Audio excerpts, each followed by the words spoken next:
বাংলাদেশকে যদি সত্যিকার অর্থে কাঙ্ক্ষিত গন্তব্যে পৌঁছাতে হয়, শ্রমিকদের মূল্য না দিয়ে, শ্রমিকদের মর্যাদা না দিয়ে, শ্রমিকদের উন্নয়ন না করে বাংলাদেশের উন্নয়ন সম্ভব নয়।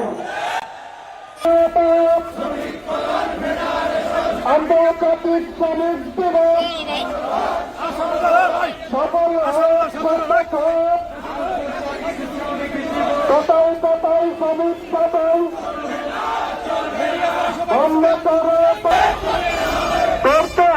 করতে হবে সর্বনিম্ন মজুরি 25,000।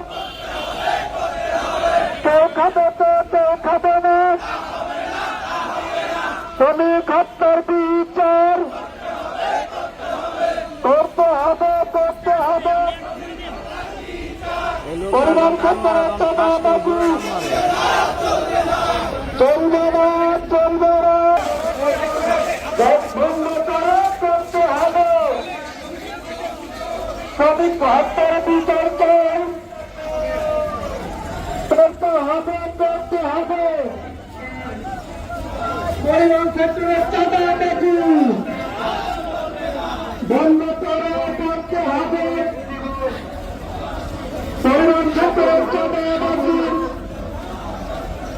বন্ধ করতে হবে। সফল